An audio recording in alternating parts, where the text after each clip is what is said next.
Le Point Bourse vous est présenté par Bourse Direct.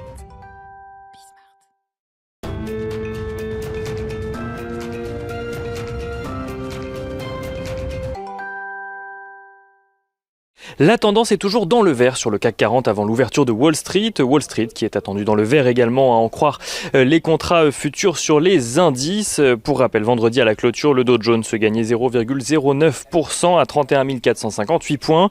Le S&P 500 gagnait lui 0,47% à 3 934 points, tandis que le Nasdaq Composite gagnait 0,50% à 14 095 points.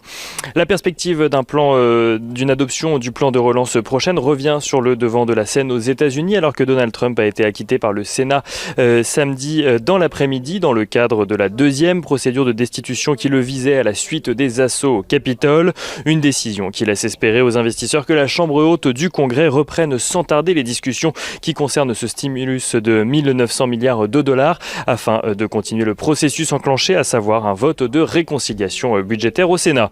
Une perspective qui fait d'ailleurs remonter les taux à 10 ans aux États-Unis qui se situent aux alentours de 1,21% depuis ce matin. En Europe et plus précisément en Italie, les investisseurs saluent la prise de fonction de Mario Draghi comme président du Conseil. L'ancien président de la BCE a prêté serment ce week-end et attend désormais un vote de confiance de la part des deux chambres du Parlement.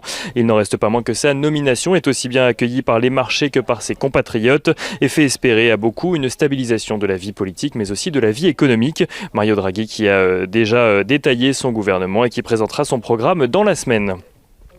En Asie, le Japon accuse un recul de son PIB de 4,8% en 2020 en raison de la crise sanitaire. Un recul auquel le pays n'était plus habitué depuis 2009, mais on notera tout de même que la croissance du PIB au quatrième trimestre dans le pays montre une reprise de l'activité économique. Le PIB progresse de 12,7% sur les 3 derniers mois de l'année contre un peu moins de 10% attendu.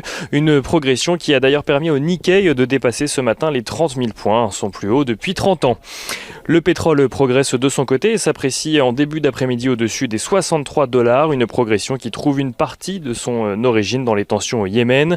Et du côté des valeurs à suivre aujourd'hui à Wall Street, on notera les négociations entre Apple et Nissan qui ont finalement échoué. Le fabricant de l'iPhone avait approché le fabricant japonais il y a quelques mois en vue d'un partenariat pour le développement de son projet de véhicule électrique.